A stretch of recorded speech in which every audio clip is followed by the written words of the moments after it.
When she entered the room, there was the instant silence that characterized Professor Wade's class before his arrival. He was a huge, hairy man, and although he was a great teacher, funny, kind, he had a certain "don't mess with this man" air about him. He wasn't there yet, and the basketball players in the back row were talking to each other too loudly in tones, trying to impress his friends and girls. When I looked around at the sudden silence, thinking that Wade had arrived, it was something else.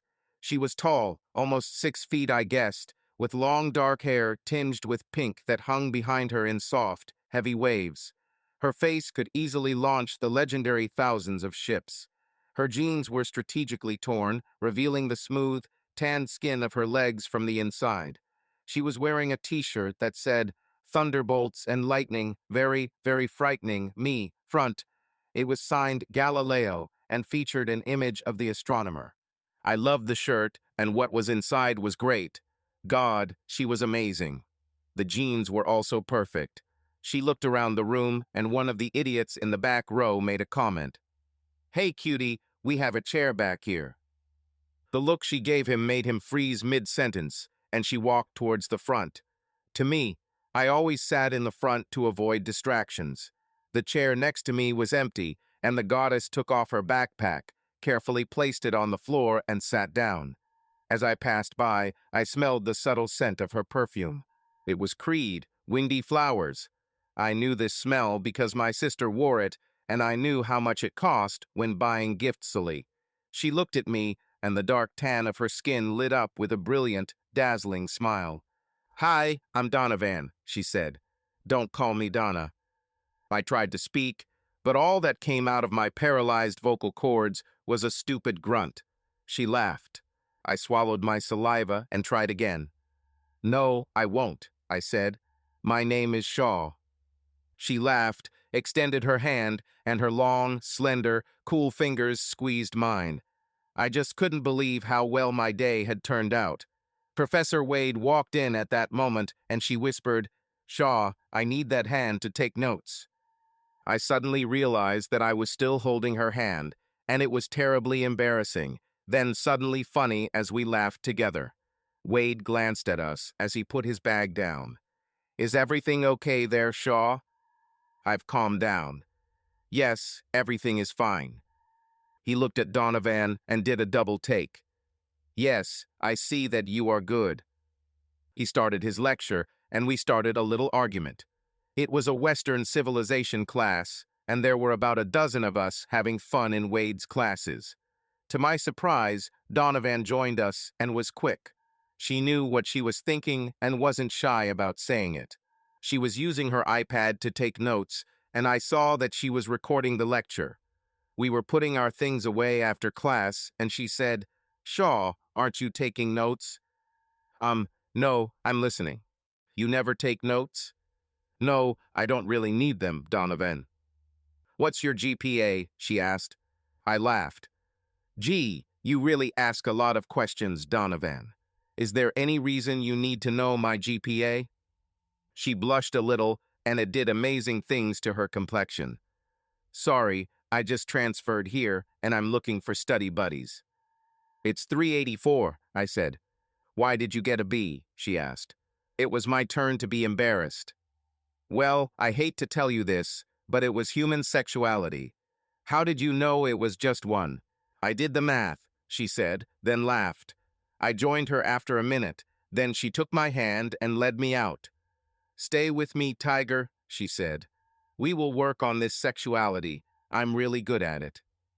I could easily believe that this was so. She was the epitome of sexuality and sensuality, screaming in foot-high neon letters, "I am a goddess."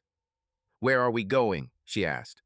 "Well, this is my last lesson," I said.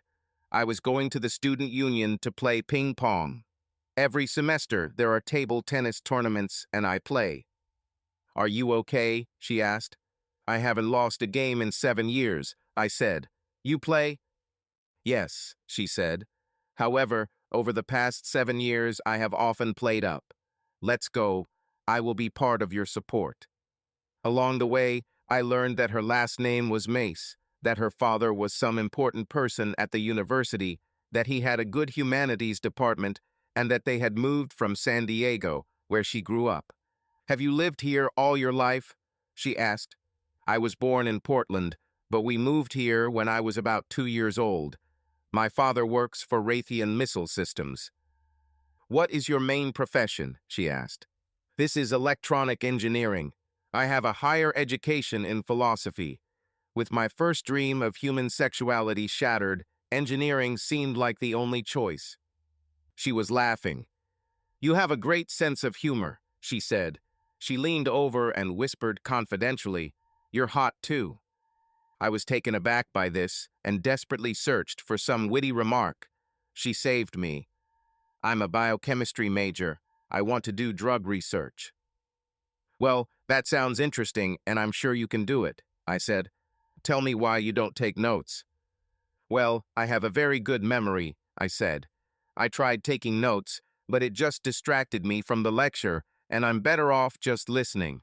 If there are things like lists or terms, I get them, but the system doesn't seem to work for me." "Will you study with me?" she asked. "I will do whatever you let me do to you," I assured her. She smiled at me adoringly, and I decided that if she needed to kill someone, I would be her liaison. I knew the other players in the tournament quite well. We all played and joked together. I think they were a little shocked when I walked in with Donovan on my arm. I introduced it to everyone, and we played to warm me up. She was a very good player. I figured she could beat most of the guys in the tournament. She used a shallow grip, and I used a grip I learned from the Chinese roommate I once had. She made me sweat, and it was time for my first game. I won easily, and we had a drink and watched other games. Celia Langford asked Donovan if she wanted to play a game, and I watched as Donovan destroyed it. In the second round, I met my friend Curtis, and he was the second best player of the tournament. It was a shame, actually, because he probably would have made it to the final if he had been lucky in the draw. It was close, as always when I played him, but I won, as always. The third game was pretty easy, and I won the $100 prize. Donovan came over and kissed me on the cheek. "Hey, now you can afford to invite me to dinner," she said. "I'd love to take this lady out to dinner," I said. "What time and where would you like me to pick you up?" She gave me her details, and we agreed to have lunch at 7, which meant I would pick her up at 6:30. She kissed my cheek again and disappeared, the faint scent of windflowers being the only reminder she left behind. I went home in a daze. I could not think of anything except this glorious woman, girl, sorceress. I had no idea why she chose me, but apparently she did. I wasn't a complete failure. I knew I looked normal, and I never had problems dating. I was tall, so even if I was as tall as she was, it wouldn't have been a problem. I've been involved in sports since the 8th grade. I was lifting heavy weights, working out my muscles, and maybe she liked it. Anyway, I was seriously amazed and felt like the king of the world. She was gorgeous in school clothes, but dressed for the occasion, she was simply stunning. She wore a cream and brown off-shoulder sweater dress. It crossed the line of her amazing breasts, highlighting her amazing body, showing off her round ass. What an ass that was. God, it was driving me crazy. I wanted to follow her just to look at it. She knew what she looked like, but she wasn't as vain as most of the beautiful women I know, but she still showed what she had. Although I didn't know anyone who looked like her, I helped her sit up. I had one of the new Ford Broncos, a black diamond with a Sasquatch package. It was a little tall, and I could get a good look at about a mile of incredible tanned muscular legs. She settled down, and I walked around her and climbed inside. "Okay," she said. "Do you have a job, Shaw? How did you allow yourself to do this?" "No work," I said. "I had everything ready, but my father intervened. I told you he works at Raytheon, and he's a big deal there. He told me he wanted me to focus on my education and be a kid. He offered me any car I wanted within reason, and that was what I wanted to roam the desert, and this baby is the ticket. He also pays my rent and gives me money, again within reason. I like being a child." I patted the dashboard. "And you?" "Well, I don't actually have a job, but I get paid." 4. I attend social events with my dad. I'm kind of a housewife and I get paid well. Oh, your mom doesn't like to talk? I have no idea, she said. I haven't seen her for about 10 years. Oh, sorry. I guess I got involved in it. She was laughing. You couldn't have known. My mom and dad are divorced, I said. I lived with my mom until last year, but my dad is still around and I see him often. They seem to go their separate ways. They're not enemies or anything like that. Where do you live now? She asked. I have an apartment and a roommate. Keith is a computer geek. He's a good guy, just a little clumsy. I knew that she should live with her father because I had picked her up in a good home, and it was not a place where a student could live alone. I took her to the grill in Hacienda del Sol. I had reservations, and we arrived on time. Donovan, are you old enough to drink? I asked her. She giggled. Yes, I'm 23. What about you? Yes, 24, I said. The food was great, and the company even better. I should have asked. Donovan, are we just going to be study friends, or can I take you on a date? You have a boyfriend? She took my hand and squeezed it. No boyfriend. Are you applying for this position? I laughed. Hell yes. I mean, God, Donovan, who wouldn't? She smiled and blushed a little. This is very nice. I would like to go on dates with you and be friends from school, but I'm not ready for a serious relationship, you know? I'm 23 and about to finish my studies, going to grad school, starting a career before I was ready for something like that. Do you understand? I mean, are you okay with this? Yes, I said. I kind of have the same plans. When I took her home, I received my first kiss. I remembered it for the rest of my life, I was sure. I saw her every Monday, Wednesday, and Friday in Wade's classes, and she always made an effort to sit with me. We met at my apartment to study on Thursdays and usually went on dates on Friday and Saturday nights. From time to time, on one of the weekend evenings, she had to attend some university events with her father. I wondered what they were like, but since I wasn't in that circle, I never knew. I met her father, and although I liked him enough and seemed to treat me well, I knew when I first met him that we would never be close. He was one of those guys who was impressed by his own accomplishments. Everyone called him Dr. or Mace, and he was pompous and pretentious. I constantly wondered how such a smug jerk raised a daughter like Donovan in the first place. She seemed to love him and get along with him, and he and I put up with each other. She was sometimes difficult to read. We spent quite a lot of time together, but I really knew very little about how she spent her time when we weren't together. It bothered me a little, but when we were together, she was completely devoted to me.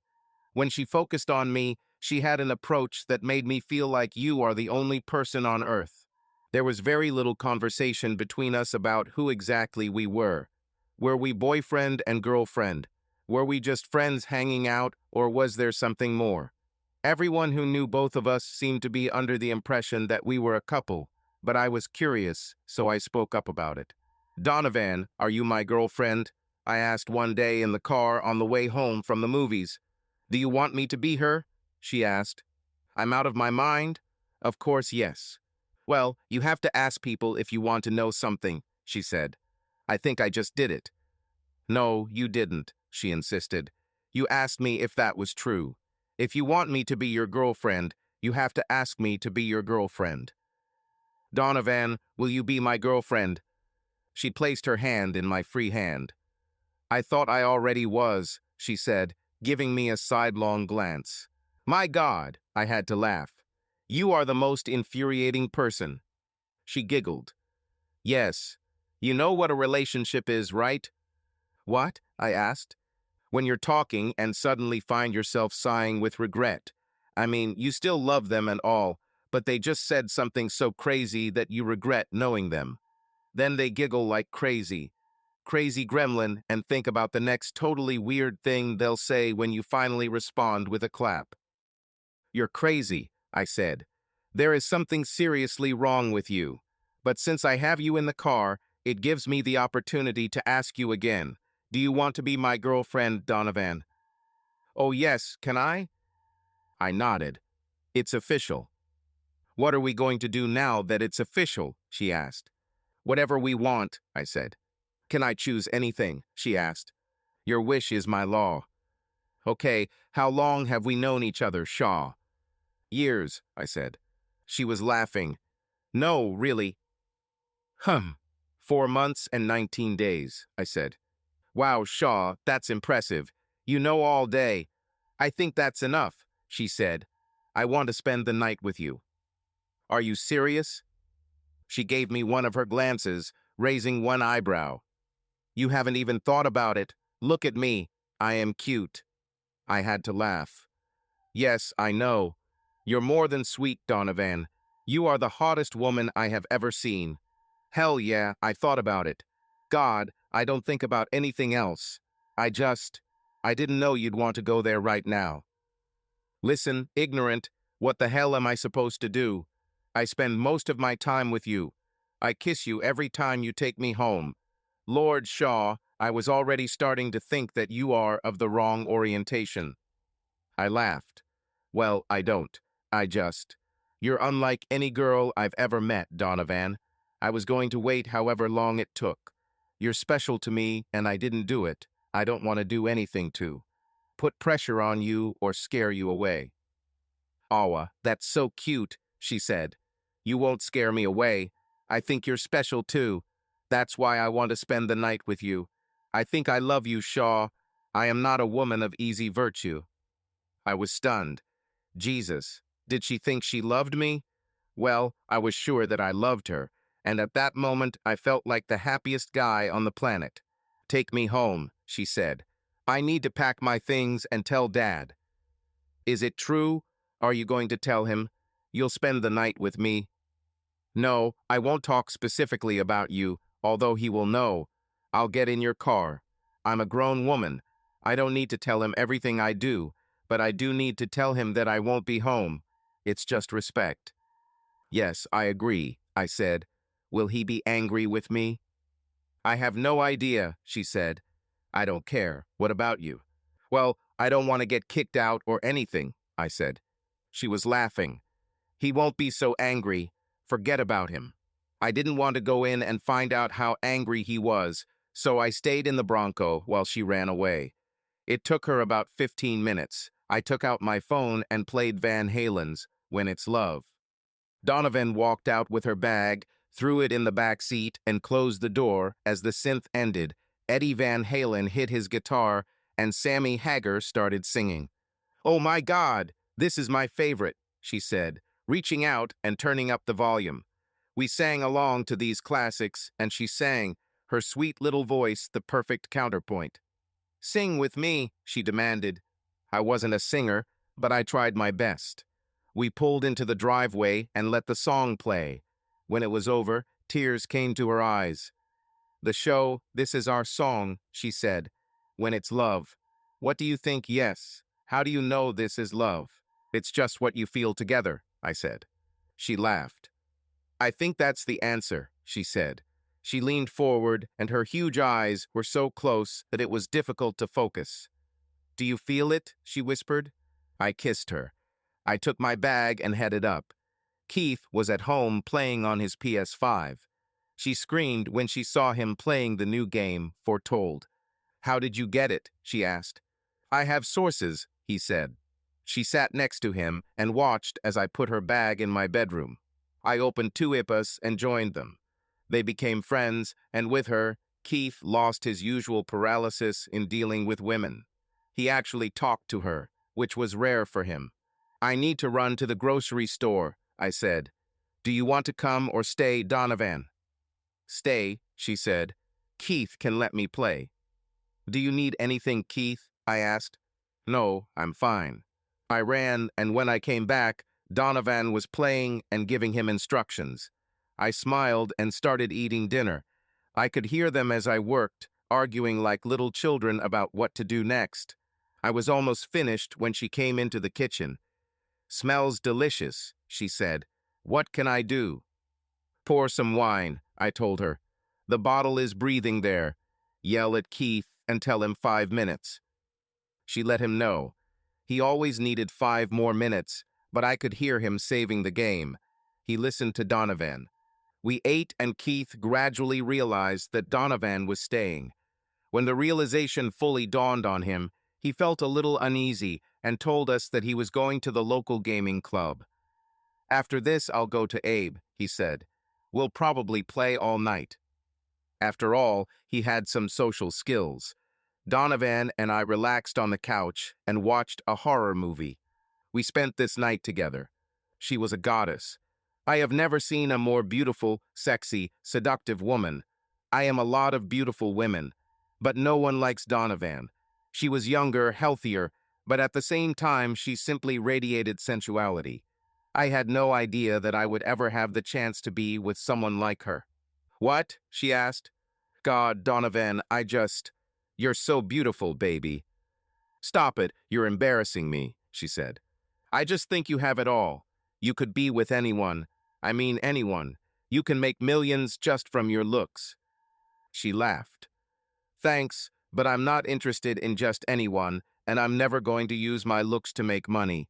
I want to be loved for myself, not for my looks." She held out her hands to me. "I just need you, Shaw." I knelt down next to her. "I know what you mean. I only want you too. Believe me, I love you for who you are.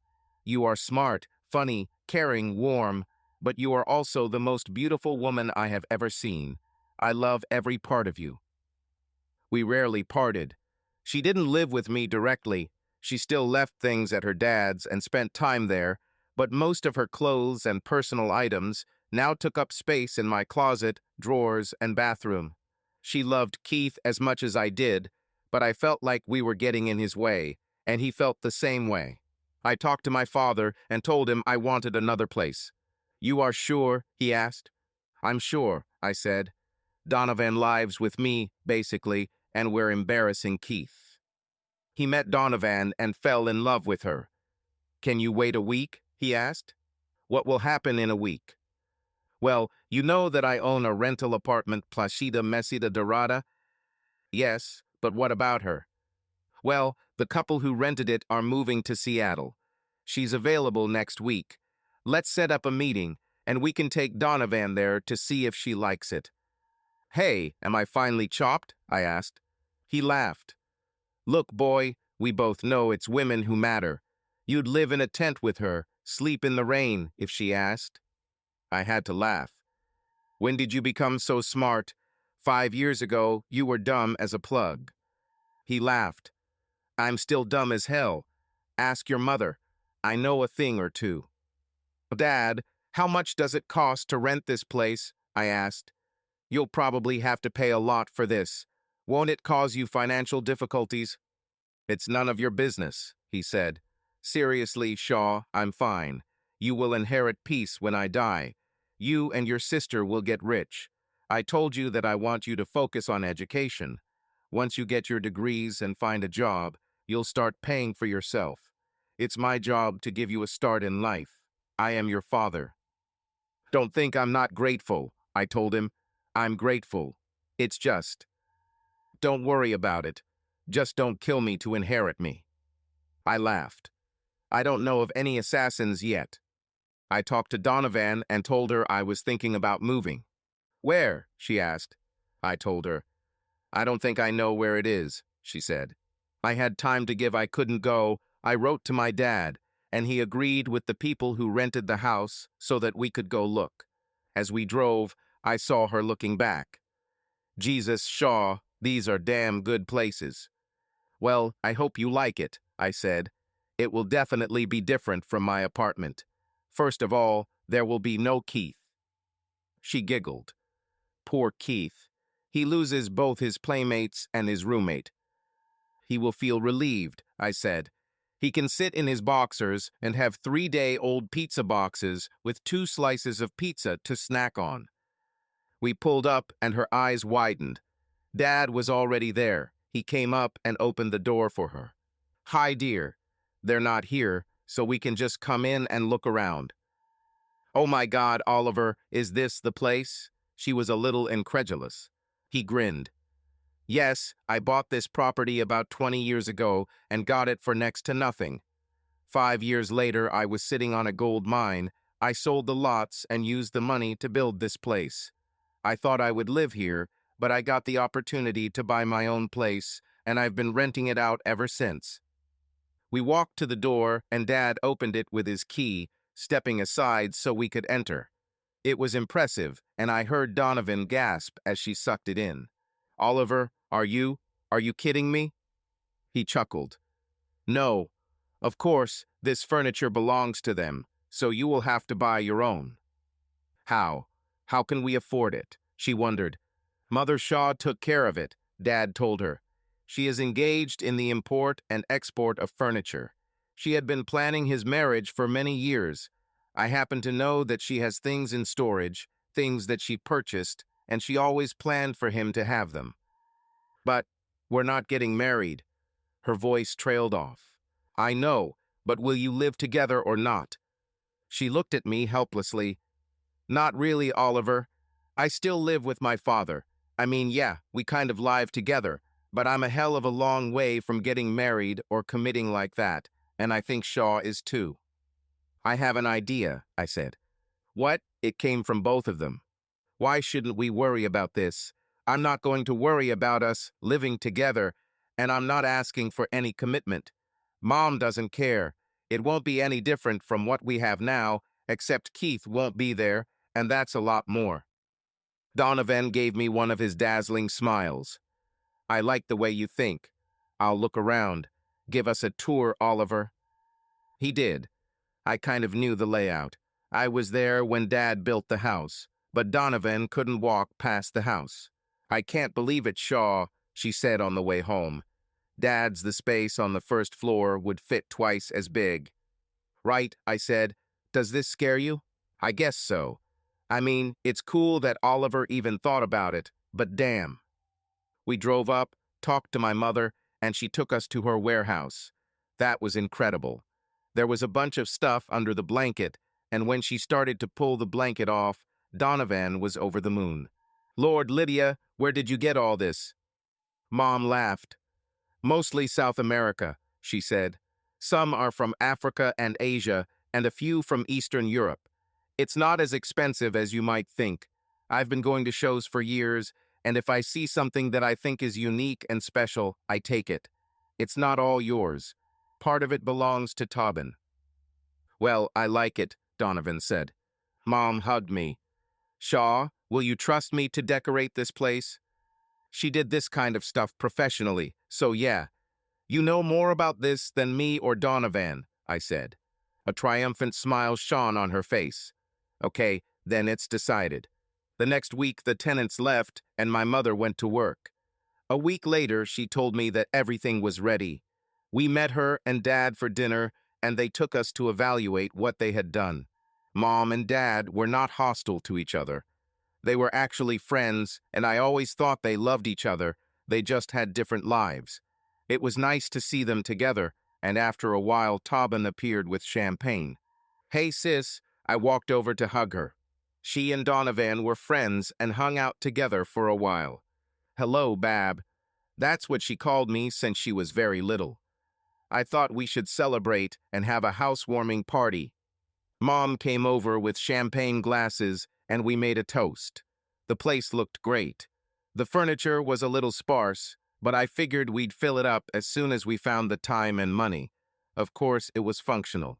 Father Donovan came, and he had an absolutely disgusting dish for our dinner table. I pretended to admire it, but damn. The thought of eating next to a stalking tiger that looked like it was about to pounce on me was too much. I appreciate this gesture. He got up enough that Donovan took him on a tour, and I think he was impressed, despite himself. Keith borrowed his dad's truck and trailer and drove up with our boxes of stuff. Even Dr. Mace got his hands dirty, helping us carry boxes to their respective rooms. We put everything roughly where it needed to be, and everyone left, leaving Donovan and I a little awkward, completely alone in our new place. It didn't last long. Will you take a shower with me? She asked.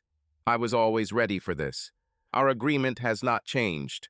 6 nights out of 7, Donovan was with me. Every day when classes ended, we were together. About once a week, she spent the night with her father. We both applied and were accepted into graduate school and were both in our final semester. I was going into the aerospace program and she was going into bioengineering. We were both a little anxious, thinking about money and work. Mom and Dad put money into my account and Donovan made some money hosting at the university, but neither of us were truly satisfied with what we were doing. I was looking into internships and she started increasing the number of events she was doing. One of the IT specialists was working in our office and happened to mention that visited university fundraiser. I was half listening. "I'll tell you, there was the hottest girl I've ever seen," he told me. This caught my attention. "Oh yes," I supported him. "Yeah, she looked like a university student or something, but I'd never seen her before. You won't believe it," he said. "Graduates lined up to dance with her. I would just like to dance and God take her home. I would die a happy man." "Did anyone take her home?" I asked. "I don't know. There were many attempts, I can tell you that." This made my antenna go up. I decided to ask Donovan what was going on without seeming too concerned. She was working at an event that evening. "Hey kids, I've never asked you this before, but what exactly are you doing at the event?" "Well, it depends on the event," she said. "Sometimes it's like a dinner party and we just have to communicate. I'm really just here to make sure everything is going smoothly, the caterers are doing their jobs, I'm hanging out with Dad and chatting with donors and alumni and introducing people and all that stuff." "Things. Sounds terrible," I said. She was laughing. "It's not fun, I promise. It's work, Shaw. This isn't supposed to be fun. Most people are around Dad's age, but I have to look and act like the person I'm talking to is the most interesting person on the planet." "Oh my God, I had no idea. Are they all like this?" No. Sometimes there are bands, orchestras, dinner, and then dancing." "What will it be?" I asked. She turned away from the mirror where she was applying makeup to her eyes. "What happened, Shaw? Are you giving me the 3rd degree here?" I laughed. "No, I was just curious. I have no idea why. I just asked." She turned back to the mirror. "It's just a job," she said. "Boring shit. You wouldn't like it." I walked away and was scrolling through TikTok when she came over and kissed me. She went to the kitchen and came out with a bottle of water. "See you in a couple of hours." She kissed me again and disappeared. I turned on the TV and watched some boxing. I couldn't get a conversation with its specialist. I got up to get me a beer. Walking into the kitchen, I noticed Donovan's phone on the counter. Apparently, she put it down to get a water bottle and forgot. I wondered if she would want this. I thought that I wanted her to have it in case she needed anything. Her car broke down or something, so I decided to take it to her. It would also give me a reason to be there, although not a very compelling one. The event was held at Lodge on the desert, and I kind of knew the place. I've been there once or twice. When I walked inside, it appeared that almost the entire venue was booked for the event, at least the event rooms. I looked into the couple, but saw no sign of Donovan. There was music coming from the palm room, so I popped in for a quick look. They had a small band playing jazz, and about 50 couples were dancing, and there would have been twice as many on the lawn. It was a big party. One of the employees came over with a tray of champagne glasses and offered me one. "No, thanks," I said. "Tell me, do you know any of the guests?" "Some," he said. "The university uses the halls quite often for events." "Do you know who Donovan Mays is?" I asked. "Yes, Doctor. Mace's daughter," he said. "Did you happen to see her around?" "Yes," he said, pointing to the other side of the room. "Isn't that her?" I moved so that I could see where he was pointing. It was her. She was dancing against the wall with someone I recognized. He was a Heisman Trophy candidate at quarterback a few years ago and had a short NFL career. Another graduate. "Thanks, man," I said and started walking around the room, spinning around so as not to disturb the dancers. As I got closer, I became more and more worried with every step. I expected her to dance with me, but not with anyone else. He held her too close. I stopped, stunned, and watched for maybe a minute. I was angry, incredibly hurt, and in shock all at the same time. What did she do at these events? Well, to hell with it. I shook off my frozen status and walked up to them. Her eyes were closed when I approached, and her partner, seeing me and perhaps noticing the expression on my face, turned half away from me. "Don't worry, dude," I said. "I'm just here to deliver her phone." Her eyes widened when she heard my voice. Her mouth dropped open in the shape of a cute little Cheerio girl under different circumstances, and I shoved the phone into her hand. As I was leaving, I heard it fall to the floor, and she shouted after me, "Show." I walked on, walked out the door and headed to my car, started it and drove away. I saw her at the entrance, looking for me, and she noticed me as I drove out into the street.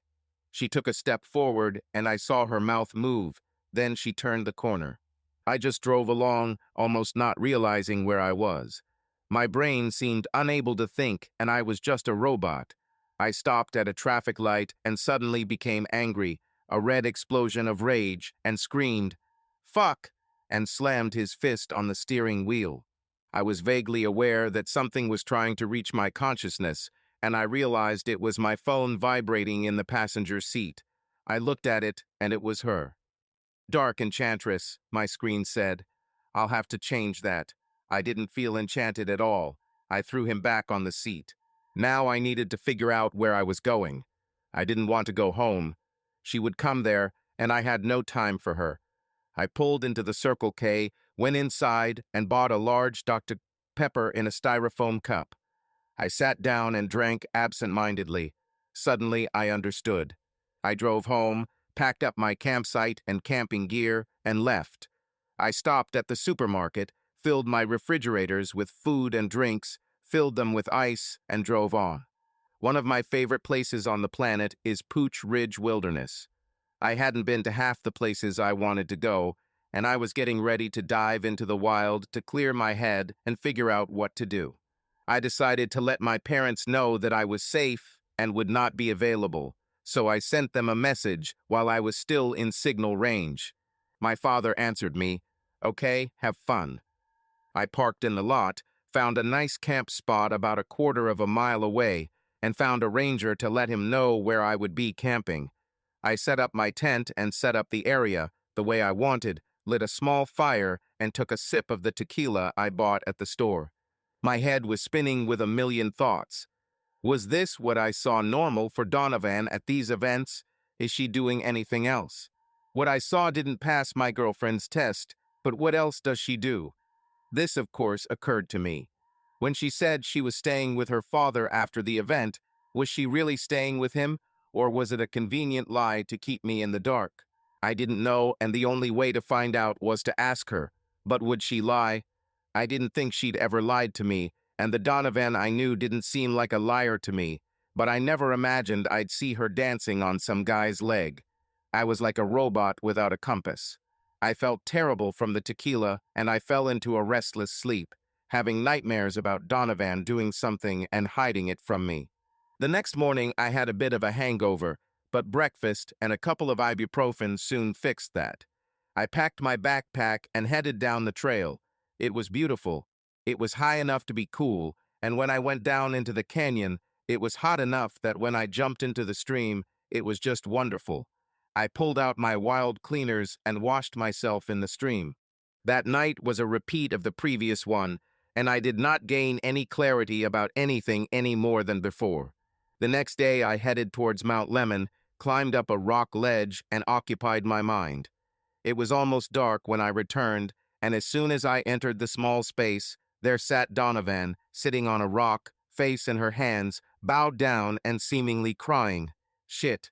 I must have made some kind of noise, because she looked up and saw me. She jumped to her feet and ran across the camp, rushing at me and almost knocking down off your feet. "Damn you, Shaw," she screamed in my face, then hugged me like an anaconda before yelling again. "What the hell is wrong with you? You can't just run away. You can't just throw me away." She beat my chest with her fists. I needed to talk. Why did you do that? How did you find me? I asked. Your father told me you were here, she screamed. I got scared and made him tell me. When I came here, the ranger told me where you were, but you weren't here. She burst into tears and clung to me again, burying her face in my chest. Where have you been? I was on a hike, I said. I didn't want to see you, Donovan. That's why I came here. Fuck this, she screamed. I needed to see you. Why are you not? Donovan, stop, I said. Stop yelling. Let me light the fire. I am hungry. You are hungry. She pressed herself against me for another minute, trying to pull herself together. No, and I'm not hungry. I haven't been able to eat for 2 days. Why do you? Stop, I said. I won't go into details until you pull yourself together and learn to speak like a reasonable person. Now I'll cook something to eat. You'll eat it with me. We'll have time to have a drink, sit by the fire, and talk, okay? She snorted, wiped her eyes, and nodded, all that mane of hair swaying. Fine. I fried bacon, and we had bacon and eggs. She picked at the food first, then ate it greedily and cooked herself 2 more eggs and some more bacon. I think I was hungrier than I thought, she said. I can imagine if you didn't eat for 2 days, I said. I couldn't eat, she said. I felt sick to my stomach all the time. I didn't know what to say to her, so I remained silent. Well, I didn't plan for 2, I said. I'm going to run out of food very quickly. I'll take more, she said. We finished eating, and I pulled out a bottle of tequila and poured a couple of fingers into a tin cup, pouring some for myself. There was a large flat stone by the fire, so I walked over and sat on it. She came and stood in front of me. Step back, she said. I did so. She spread my legs and sat between them, leaning back on me, and we looked at the dancing flames in silence for a minute. It was awkward, so I started. Donovan. Let me talk, she said. Then you can go, okay? Okay, I said. Don't tell me any bullshit, Donovan. I'm not in the mood. I won't, she said. First of all, I want to tell you, Shaw, I have never been with anyone but you since the day I met you. She leaned back and looked at me. Do you believe me? She sensed my hesitation, and her eyes filled with tears. You don't believe me, do you? I'm not saying I don't believe you, I said. I did not say that. Let's just say I believe you temporarily, okay? What does it mean? There was a little heat in her voice. It means I accept what you said, and I want to hear what else you have to say, I told her. Whatever you say may make me come back and say, I don't believe you, or it may make me come back and say, I absolutely believe you. If you don't believe me, then I don't think I have anything to say, she said bitterly. What's the point? It's up to you, I said. She stood up and walked to the edge of the circle of light, then stopped and looked back. I'm so sorry, Shaw. I love you and thought you were the one. I can't be with someone who doesn't trust me. I trusted you, I said. It was you who created the doubt. She bowed her head, seemingly defeated, and disappeared into the growing darkness. I stayed in the desert for 5 days and then went home. I could tell she left immediately. All the little things she had, the pictures, the little lace fabric things, the chargers that she always left in sockets around the house, were gone. Her clothes, all her books and papers, the cosmetics that were always on her dressing tables and dressers, everything was gone. God, that was depressing. You can't be with someone for 2 years and not feel like a part of you left when they left. I didn't feel guilty about it, but it didn't make the house any less lonely. I was willing to listen to her, but I couldn't just act blindly when I had other evidence telling me that things were different than I thought. I existed in some kind of limbo. I did everything I did before she came into my life like a bomb, but it all seemed a little empty. It was as if my world was painted in vibrant colors, and suddenly everything became shades of gray. I saw something, heard something, did something, and thought Donovan would like it. Then I realized that there was no Donovan. It was damn depressing. The only things that kept me sane were school, my family, and Tauben. I have always been close to my little sister, and we have become even closer. She constantly communicated with me. I knew she was close friends with Donovan, but she never mentioned a word. I could tell Dad was disappointed with how things turned out, but Mom was much more straightforward. "Shaw, you're an idiot," she told me about a week after Donovan left. "No doubt, but is there any particular idiocy you have in mind?" I asked. "This girl loves you," she said. "I had lunch with her, Shaw. It's not what you think, but she's not going to ask. It's not in her nature. You allow something that is important but doesn't really matter to ruin something beautiful in your life. You need to fix this." "Why do I need to fix this?" I asked. "I wasn't the one who broke this relationship." "I'm not saying you're to blame, or at least mostly to blame," she said. "I'm telling you it's worth fixing, even if you have to take the first step." "I know you want the best for me, Mom," I told her. "Yes, I know. I won't mention it anymore." I got the paid internship I was hoping for at Honeywell. It wasn't a lot of money, but it was more than I'd ever had, and they liked me. 6 months later, I received a job offer while completing my master's degree. We went to the same school and in the same buildings, so I saw Donovan from time to time, mostly from afar. If she noticed me, she would wave, and I would always smile at her and give her a thumbs up. Mom and Tobin very discreetly informed me that Donovan was no longer working for her father as a housewife. She was interning at Nuvox, working on some kind of specialized oxygen delivery system. Fine, I was proud of her. We didn't talk, but I saw her nearby. Every time I did this, I realized how much I missed her, and it felt like I was in constant pain. 18 months passed, and the first time we really talked was at graduation. There were just over 100 of us studying engineering, and I was sitting in my chair when someone sat down next to me. I turned around and saw Donovan. God, she still took my breath away. If anything, she was even more impressive than the day we met. She gave me a sparkling smile. "Hi, Shaw. Congratulations. You did it." "You too. Thank you and congratulations. Did this internship turn into a job offer?" "They offered me a job," she said. "I refused them. Protein Technologies made me a better offer, and this is a much more complex area of activity. What about you?" "We'll stick with Honeywell," I said. The ceremony started, and we couldn't talk anymore. I left later and saw her one more time before the start. She came and sat next to me again.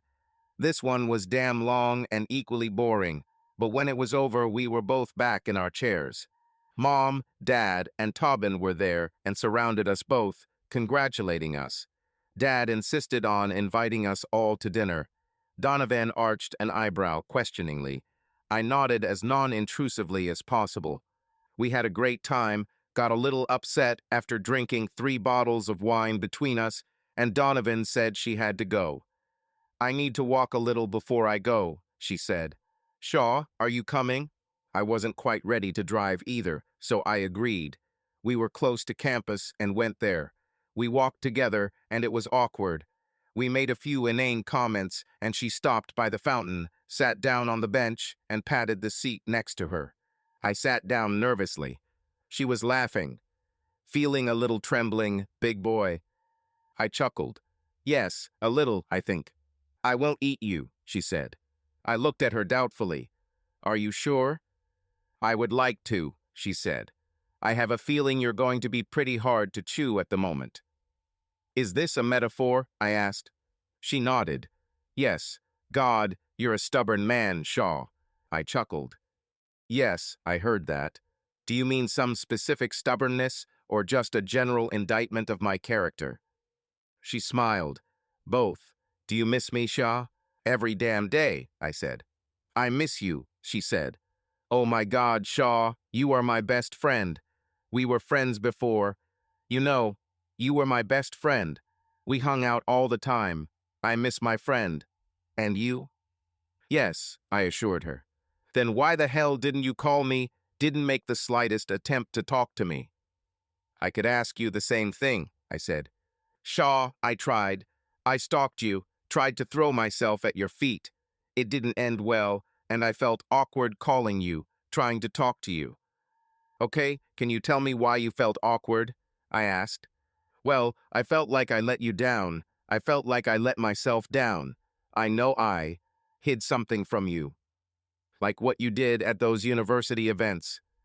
Yes, there was an awkward silence. I wonder if you understood my feelings when I walked in and I'd like to talk about it, but there's a little problem, she said. Okay, what's the problem? Do you think I will lie to you? She asked. Do you really believe this? Look at me, Shaw. I turned a little sideways and looked into those huge brown eyes. Tears floated in them. The setting sun turned them honey golden. I knew she wouldn't lie. It's not that I think you'll tell me an outright lie, I said. However, I have a little story. Can you leave out some things, things that might not represent you in the light of the forest? You did it, Donovan. I never had a single doubt about you. I never would. I have to tell you, I haven't been completely honest with you or even with myself. I told her about the conversation I had with my colleague. Oh my God, why didn't you say anything? Well, I would look paranoid. I was embarrassed. I thought it would make you angry, and I felt that you would be right to be angry. So when I saw that you forgot your phone, I used it as an excuse to go. I didn't expect to find. I didn't finish the thought, and she sat there for a minute, obviously thinking about what to say. I had one more thought. When you ask me if I think you would lie to me, no, I don't think you would. My problem is that I never doubted you for a second, but I never had the slightest idea what your role was in these matters. Events, but you never told me. It wasn't entirely a lie, but it wasn't entirely true either. I still don't know. She bit her lip, and I could see her hands shaking as she clasped them together. She sighed. I won't miss anything. I won't lie. I'll tell you everything. Do you want to do it here? What do you suggest? I asked. Shaw, I want my best friend back, she said. Whether we are lovers or not, it will happen or not. Can we hang out like we used to? I want to come to us. To your home, just hang out and talk to you, be with you. I want to tell you everything, but I'd like it to be in an organic setting. Can I come tomorrow and bring dinner? Yes, I'm fine with that, I said. Donovan. What? She looked at me. I just wanted you to know that I missed you. I thought I was a fool. I would do anything for you to ignore all this crap, move to a hut in the desert. I love you. She immediately hugged me. No, Shaw. You shouldn't feel this way. I would do anything to be with you. Now I know this, but I need to make it clear. Do it right. Let's do this, I said. She pulled me up, and I walked her to the car. I opened the door for her, and she turned and looked at me from under her incredibly long and thick eyelashes. Shaw, can I give the key back? I laughed, pulled the keys out of my pocket, and gave her the house key. Do you remember the security code? Yes, she said. See you tomorrow evening. She stood on her tiptoes, quickly kissed me, and disappeared. When I got home from work, I stopped and bought her favorite Cabernet, cheesecake, and a yellow rose. Her car was parked in the driveway, and the smell of cooking filled the house. It smelled amazing. The garlic and oregano created a real aroma. I went in and put my bag away, and then went to the kitchen. I knew she knew I was there. She would have heard me disabling the security system, but she was busy. She took my breath away. She was wearing a small yellow dress. Her hair was pulled back into a messy bun that showed off her graceful neck, and her shoulders were bare. The dress barely covered her fantastic ass, and she wore strappy platform sandals that showed off a mile of gorgeous legs. I sat down next to her, hugged her, brought the rose I had, and pressed it to her cheek. She looked up and back, a little shyly, and gave me a small smile. Hi, Shaw. Rose is beautiful. Dinner will be ready at 30. Do you need to clean up? Hey, beautiful, I said. Yeah, let me take a quick shower. By the way, it smells very tasty. I hugged her and went to clean up. Dinner was as delicious as it smelled, but a little awkward. We talked nonsense, and when we finished, I cleaned up while she poured the wine and took our glasses to the sofa. I sat down next to her, and she snuggled close to me. I hugged her. She sighed. The show, it's so nice. God, I missed this. Just the opportunity to touch you, talk to you, knowing what you want. Me too, I said. I've always wanted this. I was fucking miserable, Donovan. Me too. The only question is, will we remain unhappy? I'm open to suggestions on how to avoid this, I said. Do you have any suggestions? She asked. Maybe. And you? Yes. I'll tell you everything. Perhaps you won't like something. I put my feet on the ottoman and she leaned back, resting her head on my arm behind her and putting her feet on top of mine. I remembered that this was one of her favorite things to do. Shoot, I said. First of all, I have to tell you that I'm not going to lie or hide anything, okay? I nodded. I believe you. Fine. Shaw, when I was about 18, I started working as a hostess at university fundraising events where my dad was an administrator. The university needed donations from alumni. You know that, right? I don't know much about it, I said. I know these things happen, but I have no idea how much of the university's budget comes from tuition and state funding and things like that, and how much comes from donations. 7% of the university's budget comes from endowments, she said. It doesn't sound like much, but it's a $23 billion budget. Wow, I had no idea. Most people don't do this. Either way, fundraising is a big deal. I understand. My job was to make sure the fundraising went smoothly. I tried to get people to write checks. I didn't think you were doing talk, I said. No, that's not true. I swear to you, Shaw, dancing is all I ever do. Okay, it was some dirty dancing, and, God, this is humiliating. I kind of led some donors to believe that there was a possibility of more. I feel like a hoe telling you this, but I swear it will never happen.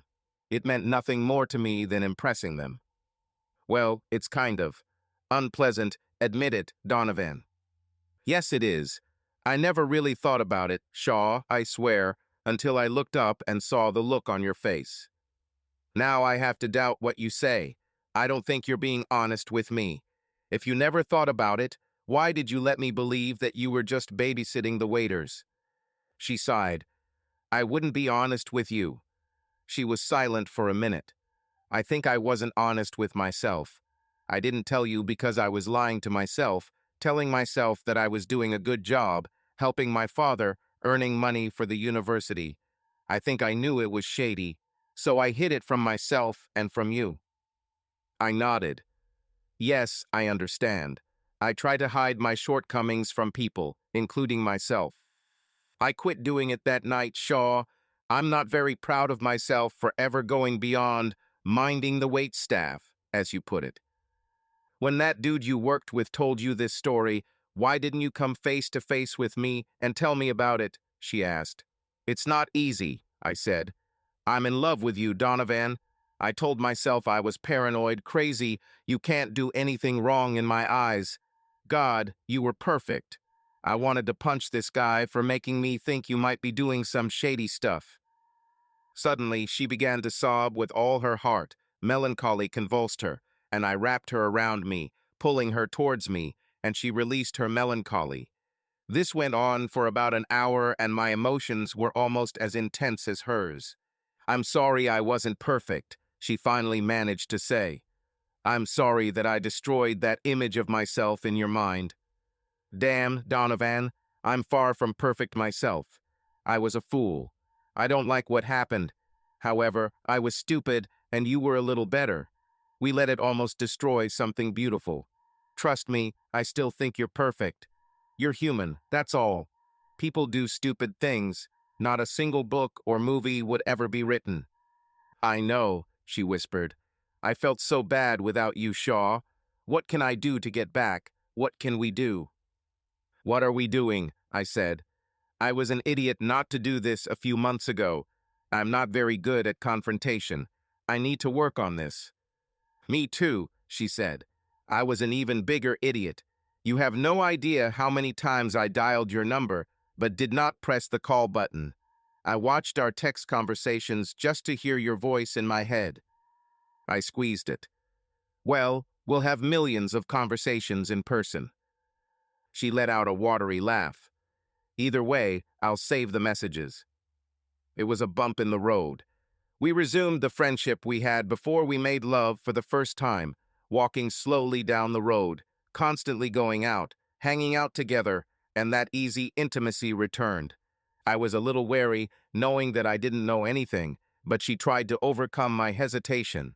She was as intoxicating as ever. The dizziness of just being in her company felt like someone was slowly casting a spell on you. The feeling of euphoria that came over me was overwhelming, and she was the same provocative, sweet, and gentle girl I met on my first day in Professor Wade's class. Our work was successful, although we both spent more time at work than we wanted. She returned to our house, this time without any reservations and without leaving any of her crap with her father. 18 months after she returned, I knelt in a very nice restaurant, put a ring on her finger, and asked her to marry me. She squealed and danced to the applause of our colleagues. "Oh my God, yes," she squealed. "I want to marry you so bad, Shaw." She grew serious and sat down again, admiring her ring. "I want a long engagement," she said. "I don't want you to just fall in love with me. I mean, I want it, but I want you to trust me like a rock, and I'm still working on it, okay? If you want a long-term engagement, that's fine with me, but not for that reason, Donovan. I trust you like a rock, just like you said. I think I've always trusted. I was thinking about some weird shit, but I guess I always knew what 6 months sounded like." "I think 18 months, she said. We agreed on a year. 8 years later, we have two tiny Donovan clones. One is 4, the other is 2. We bought a house from my dad, and now I come home every day and see two tiny girls waiting for Dad on the porch. Their mother will arrive in a minute, and I know that the sight of her will take my breath away, just like the first time I saw her. The girls and I were sitting in a restaurant. It was crowded and loud. There was silence for a moment, hiccups amid the raucous noise. I turned and looked at the door. I knew what caused it, and here it is. She walked over to our booth, and when she sat down, the conversation resumed. She kissed me and turned to the girls. "Our mommy's babies having a wonderful day." All was right with the world.